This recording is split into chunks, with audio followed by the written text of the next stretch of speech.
Frères et sœurs, bonjour. Alors, mon inspiration d'aujourd'hui m'amène à deux versets.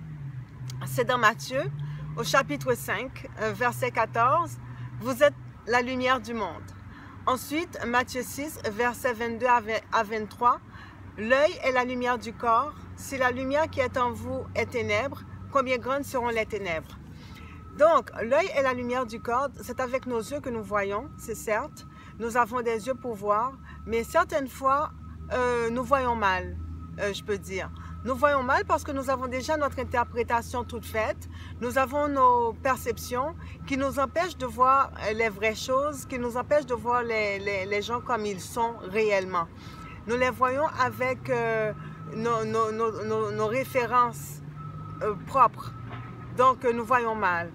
Et si la lumière en nous est ténèbres, combien grandes seront les ténèbres? En fait, c'est vrai parce que c'est quoi les ténèbres qui sont en nous? Mais ce sont nos doutes, ce sont nos craintes, ce sont nos préjugés aussi, ce sont nos rancœurs, ce sont notre manque de tolérance, ce sont toutes des ténèbres. Alors si plus ces choses-là ont de l'ampleur en nous, mais moins nous voyons clair et moins nous pouvons aimer.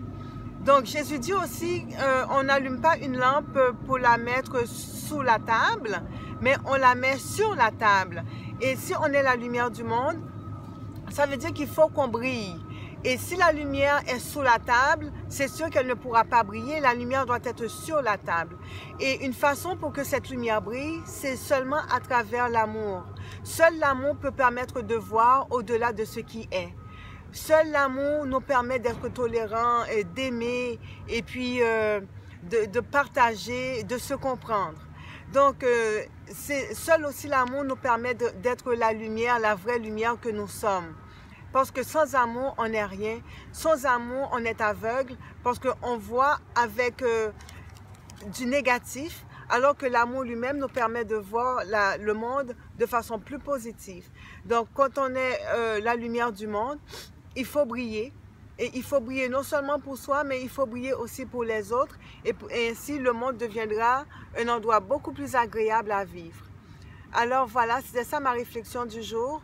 Je vous souhaite l'amour et la paix en Jésus-Christ et je vous souhaite aussi une bonne journée.